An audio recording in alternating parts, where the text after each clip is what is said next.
I have a new girlfriend and I'm going to live with her. I'm divorcing you, and you need to go to your parents. I don't understand what you're saying. I don't need you anymore. You can stay with my parents if you want to be a breadwinner or a housekeeper. Julianne, you understand. My in-laws and my husband laugh at me. They are the worst kind of people. But for me, it's better this way, so you all need to leave. My name is Julianne, and I am a 35-year-old office worker. I have spent my whole life working. After graduating from college, I started working for a major company. For about 13 years, I worked hard and earned qualifications for promotions. Thanks to that, I am now a department manager at a young age. I am blessed with a boss who always has something useful to say and a team of highly motivated and talented subordinates. My work life was very fulfilling, but my personal life was not at all. I had a boyfriend once when I was a student, but none since I started working. Worried about my situation, a friend of mine hosted a dinner party for me. That is where I met Jake. He was kind, had a nice smile, and seemed very personable. Since he was the same age as me, we had a lot in common and enjoyed talking to each other. We soon became friends, exchanged contact information, and started going out to eat alone together. Then he confessed his feelings for me, and we started dating. We got along well, he proposed to me, and we ended up getting married. I was so happy to be married to the man I loved so much. Soon after, I went to his parents' house to meet them. His parents were very kind and welcomed me with open arms. Julianne, it's nice to meet you. I can't believe such a beautiful person became Jake's bride, they cried. I am so proud of my son for bringing a good woman here. Hey, Mom and Dad, stop it.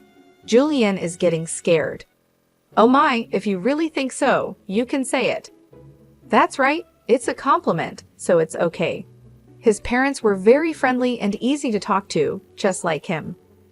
Julianne works for a major company, doesn't she? Oh, that's great. It's cool to be a woman who can work hard. Will you quit your job when you get married? No, I'm going to keep working.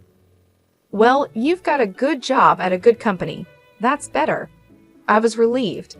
According to my friends, their mothers-in-law often told them to quit their jobs, saying it was a wife's job to support her husband. So I was glad. I thought to myself that my future mother-in-law was generous. After greeting my parents, we got married. My heart was filled with excitement for the new married life that was about to begin. My husband moved into the house I was living in, and we started our new life together. I was very happy to be newlyweds with my husband, whom I loved very much. I was happy to be at home with him all the time and to have him home when I came back from work. 8 months into our life together, my husband said he had something he wanted to discuss with me. If you don't mind, I'd like you to live with my father and mother. What do you mean, live together? Yes, they are getting old, and I am worried about many things. I see. I can certainly understand how my husband feels. My parents are about the same age as my husband's parents, but my brother and his wife are currently living with them, so I have nothing to worry about. However, my husband is an only child, so it is understandable that he is concerned about his parents. Does this mean we are living with my in-laws? Yes, it would. But do they have a room available for us? They use every room for some reason or another. About that, if you like, I think it would be a good idea to renovate my parents' house and make it a 2-family house. 2 families. Yes, if we do that, it will be much cheaper than buying a new house. We can live in a beautiful and spacious house while still maintaining our privacy, right? I see. I thought it was an attractive idea. My in-laws are kind people. And if we live in 2 houses, it won't be as stressful. Yes, that's fine. Really? Thank you. My mom and dad will be so happy. I was happy to see my husband so happy. Later, my in-laws came to visit us, and both of them were very grateful. I even thought that with such a kind and cheerful family, I wouldn't mind not having 2 households. Soon after, my husband and I discussed remodeling my in-laws' house. The cost would be around $200,000. As we were discussing it, my husband made a surprising remark. Actually, I have a favor to ask you. Can you pay for the remodeling? What do you mean? The full amount? Yes. Why? My husband looked very uncomfortable. Actually, we are in debt. I was shocked. Neither my husband nor my in-laws had ever mentioned this when we were dating or when we got married. How much debt do they have? About $250,000. What? I thought it would be a few tens of thousands of dollars, but I was surprised at the amount. I ended up shouting out loud. It wasn't so bad at first, but it gradually grew. Even if I tried to pay it back, I couldn't. My parents are already living on a pension, and the debt is getting bigger and bigger. I see. I couldn't hide my surprise and upset at the sudden revelation. I had no idea that my in-laws owed such a large sum of money. Julianne, I need a favor. Will you help me pay off my father and father-in-law's debt? They can't afford it anymore, and I don't make a very good salary either. Then isn't it going to be tough to renovate the house and live together as two families? No, that's important, so let's go ahead as planned. You have asked me to pay for the remodeling and your father's debt. I'm on the hook for $250,000. I know I'm talking about difficult things, but I want to take care of my life with you, Julianne, and I want to protect my mom and dad. It's because I love both my parents and you. I'm sorry I'm being greedy, but if you really love me, please help me. I'll pay you back little by little. I was very upset. My husband and my in-laws had no one to turn to but me. I knew my husband really loved me, but I felt deceived by his words. Love is blind, I thought. Okay, I'll pay for it, I agreed. My husband said, "Thank you so much," and shook my hand. He told my in-laws, and later they came to our house to apologize. My mother-in-law even cried tears of joy. I have to do my best from now on, I thought. I had to take over my in-laws' debt and was determined to do it. Although I had some savings, I was afraid to pay it all at once, so I decided to pay $60,000 from my savings and then the rest in installments. My in-laws joined us to discuss the repayment. I explained my plan for installments, and they said I could do whatever I wanted. Why don't you transfer the money directly to the account for debt repayment? We're not very good at managing money, and I'm a little afraid to transfer a lot of money, my husband said. My in-laws nodded. It would be time-consuming for me to transfer the money to my in-laws' account, and then for them to transfer it to their repayment account. Since it was a large sum, I didn't want the money to get lost in the process, so I agreed to transfer it directly. Once the conversation was settled, my in-laws looked very relieved. Now we don't have to be afraid of the monthly debt collection. It's been really scary. Dad and Mom, you should thank Julianne properly. Well, I can't tell you how many times I thanked you. I can't thank you enough. Thank you so much. I'm so glad Julianne became his wife. No, I said. I was happy that my in-laws were happy. However, I felt a little uncomfortable because I thought they might see me as just a money source. Even though I felt a bit bad, I wanted to take care of my beloved husband's family. With that in mind, I began to make the payments, and we remodeled our house, making it a two-family home. We started living together in a beautiful and spacious house. My in-laws were very happy, and my husband's eyes lit up at the new house. I enjoyed cooking in the new kitchen and was glad we did the remodeling. It was more convenient and closer to work, which shortened my commute and gave me more free time. I could use that time to study. I worked hard every day to pay off the debt. However, something bothered me. My husband did not help pay off the debt at all. When I told him about my in-laws' debt, he said he would help, but he never paid anything from his own paycheck. When I asked him about it, he said his salary was not enough. I asked to see his pay stubs, but he refused, so I didn't know how much he earned. I worked hard for about a year to pay off the debt. One day, my in-laws asked how much money was left to repay. If it's been a year, you haven't paid back that much, right? Well, we've paid back about $60,000 this year, so the remainder is roughly $180,000. My in-laws were extremely surprised. What? You paid back that much, Julianne? That's amazing. At this pace, you'll finish paying off the loan in about 5 years.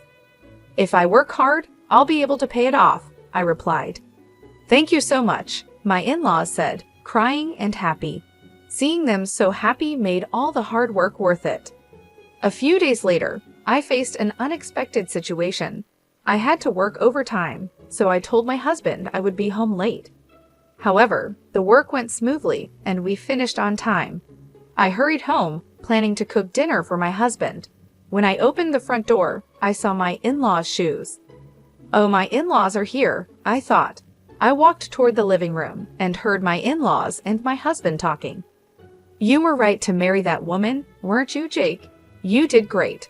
I can't believe you got a woman with that much money when I heard she works for a big company. I was really careful and seduced her. You should be more grateful. You should be more grateful. Oh my, you're one of the people who created that debt. What? But I owe the least. What are you talking about? How much did you spend on horse racing? Your gambling is terrible. I get a jackpot once in a while, so sometimes we were actually ahead. How can you be ahead when you owe $250,000? But at this rate, we'll be able to get out of debt and get back on track. That's really great, and she even remodeled our house. I got a really good wife. Well, I'm going to dump her after she pays off the debt. My husband and in-laws laughed. I was so shocked I couldn't move from the front door for a while. After calming down a little, I made a loud noise as I closed the lock and said, "I'm home," from the front door. When I went to the living room, my in-laws and husband greeted me with smiles. Oh, Julianne, welcome home. Good job, good job. Well, we're going back to our room. Let's have dinner together again soon. I was so afraid of their gentle smiles because I had heard their earlier conversation. Seeing my husband pretending to be a good husband with a smile on his face shocked me. I wondered why I had been working so hard to pay them back. Didn't you say you had to work late today? Yeah, but I finished earlier than expected, so I hurried home to cook dinner. I tried my best to act calm until dinner, so my husband wouldn't realize what I had heard. Later, when my husband was taking a bath, I stayed in my room and cried alone. Crying as hard as I could made me want to get back at my husband and in-laws. From then on, I acted quickly. I began to prepare for the divorce and made plans for what to do afterward. About 5 months passed. I pretended to be happy and told my husband that I had paid off my in-laws' debt. My husband's eyes widened. What? You paid off the debt? That $250,000? That was supposed to take roughly 5 years, right? Actually, I have quite a bit of money saved up, but I was afraid to pay it off all at once. So I started taking out a little bit from my salary and savings. But we were already below $200,000, and I thought it would be better to pay it all off at once. I see, I said. Then I asked, do you mind if I check? And showed my husband the bank book. Oh, it's true. $180,000 was paid all at once. My husband tried to hide his excitement, but I could see he was itching to get out of there. Wow, Julianne, thank you. My parents are going to love this. He put his hands on his face, pretending to cry, but I knew it was just an act. Soon after, my in-laws came and thanked me. Thank you so much. I'm so glad I met Julianne. You're like a blessing. If I hadn't known the truth, I would have been happy to hear their thanks. But I knew what they were really like, and I only acted nice because I was ready for my plan. A few days later, my husband asked to speak with me. He looked very serious. What's going on? I asked. I'm sorry, Julianne, but you have to leave me. What do you mean? I acted surprised on purpose. I have a new girlfriend. What? I'm going to live here with her, so I'm divorcing you. You're going to my parents' place. I was shocked by Jake's unexpected statement. I knew from overhearing their earlier conversation that my husband would leave me once the debt was paid, but I didn't expect him to openly declare his infidelity. What did he mean by sending me to his parents' place? I don't really understand what you mean, I said. My husband's mood turned sour. You're not very understanding at all. I don't need you anymore, but as a breadwinner or a housekeeper, I can keep you here. Then the front door opened, and my in-laws came in. Jake, did you finally tell her? Yeah, I told her.